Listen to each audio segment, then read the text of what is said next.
तर मंडळी, आम्ही नंतर गेलो श्रीकृष्णाने शिकलेल्या 64 कला हे पाहायला. हे पहा,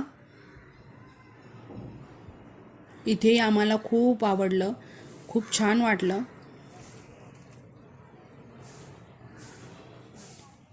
हे पाहून झाल्याच्या नंतर आम्ही गेलो श्रीकृष्णाने शिकलेल्या 14 विद्या हे पाहायला.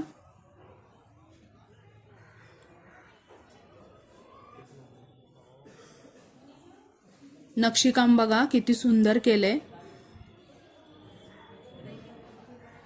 त्यानंतर आम्ही दोघींनी इथे फोटो घेतले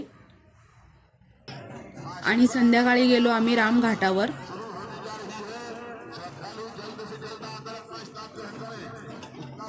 येथे संध्याकाळी गंगा आरती असते.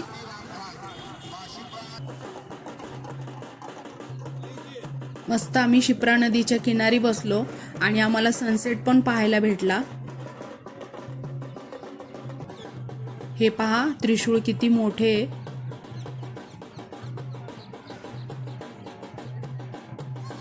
त्यानंतर थोड्याच वेळाने गंगा आरती सुरू झाली. आम्ही दोघींनी पण आरती घेतली. खूप छान वाटत होतं.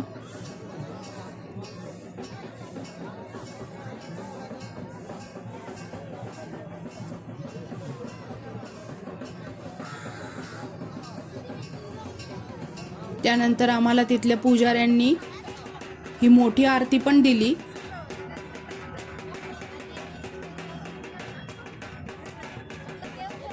तर असा होता आजचा आमचा दिवस. तर चला भेटू नेक्स्ट मिनिट.